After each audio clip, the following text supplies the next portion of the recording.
বন্ধুরা, এর আগের পর্বগুলোতে আমি এয়ারপোর্ট আন্ডারপাসে অর্থাৎ বাংলাদেশের সর্ববৃহত্তর আন্ডারপাসে আপডেট আপনাদের সামনে নিয়ে এসেছি। আজ নতুন আরেকটি আপডেট নিয়ে সামনে হাজির হলাম।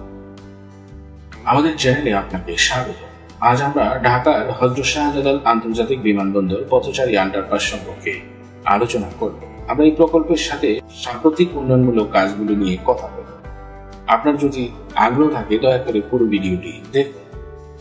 হযরত শাহজালাল আন্তর্জাতিক বিমানবন্দর পথচারী আন্ডারপাস হল ঢাকার কুর্মিটোলায় হযরত শাহজালাল আন্তর্জাতিক বিমানবন্দরের কাছে অবস্থিত একটি নির্মাণাধীন আন্ডারপাস। আন্ডারপাসটি বিমানবন্দর সড়কের হজ ক্যাম্প থেকে বিমানবন্দর রেল লাইন পর্যন্ত বিস্তৃত। এই আন্ডারপাসটি ব্যবহার করা পথচারীদের নিরাপত্তার জন্য এই উপাদানগুলি অত্যন্ত গুরুত্বপূর্ণ।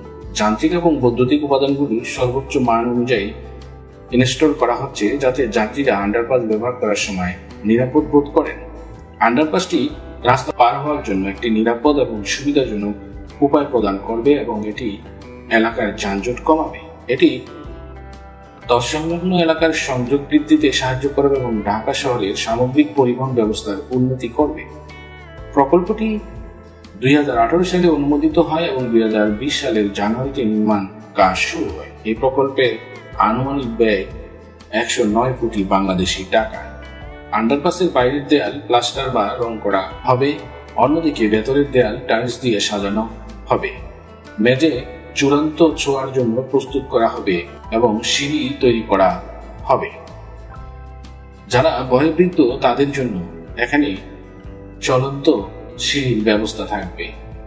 আপনার যদি ভিডিওটি পছন্দ হয় তাহলে অনুগ্রহ করে লাইক বাটনটি ক্লিক করুন এবং আমাদের চ্যানেলটি সাবস্ক্রাইব করে সাথে থাকুন যাতে আপনি আমাদের আসন্ন কোনো ভিডিও মিস না করেন।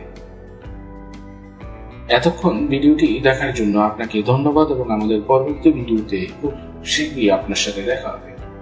এই সমস্ত কাজ একসাথে করা হচ্ছে যাতে প্রকল্পটি যত তাড়াতাড়ি সম্ভব সম্পন্ন করা যায়। ঠিকাদার তার সমস্ত সম্পদ একত্রিত করে মুলতবি কাজটি সম্পন্ন করছে। উদাহরণস্বরূপ পথচারী আন্ডারপাস টাইলিং কাজ সম্পন্ন করার জন্য 35 জন শ্রমিক দিনরাত কাজ করছে। আপনি জিজ্ঞাসা করতে পারেন কেন টাইলিং?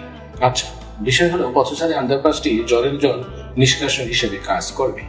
আর যেহেতু এটি এমন একটি এলাকায় অবস্থিত যেখানে প্রচুর বৃষ্টিপাত হয়, তাই সঠিক টাইলিং অত্যন্ত গুরুত্বপূর্ণ। যদি সঠিকভাবে টাইলিং না করা হয় তাহলে আন্ডারপাসের ভেতরে বৃষ্টির পানি জমে যাওয়ায় বন্যার সৃষ্টি হতে পারে। তাই প্রতিটি টাইলিং সঠিকভাবে স্থাপন করা হচ্ছে তা নিশ্চিত করার জন্য শ্রমিকরা খুব সাবধানতার সাথে কাজ করছে।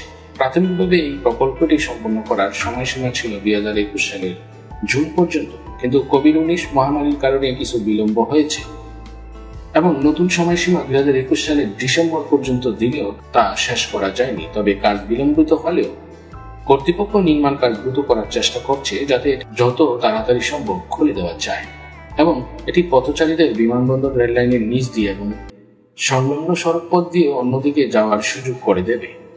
সম্পূর্ণ হয়ে গেলে পথচারীরা কোনো যানজট ছাড়াই নিরাপদ এবং মসৃণভাবে রাস্তা পার হতে পারবে, যা বিমানবন্দরে আসা যাওয়াকারীদের জন্য খুবই সুবিধাজনক হবে। ঢাকা উত্তর সিটি কর্পোরেশন এই আন্ডারপাস নির্মাণের জন্য দায়ী কর্তৃপক্ষ। এই মুহূর্তে এই আন্ডারপাসের কাজ খুবই তীব্র।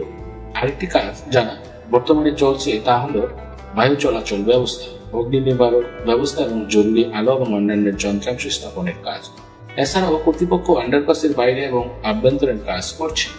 এই আন্ডারপাসটি সম্পন্ন হলে এটি যাত্রীদের পাশাপাশি সাধারণ জনগণের জন্য খুবই কার্যকর হবে। তাই এটি বিমানবন্দর পথচারী আন্ডারপাসের সাম্প্রতিক উন্নয়ন কাজ সম্পর্কে এই তথ্যটুকু দিয়ে আজ শেষ করব। বন্ধুরা, সবাই ভালো থাকবেন, সুস্থ থাকবেন। আল্লাহ হাফেজ।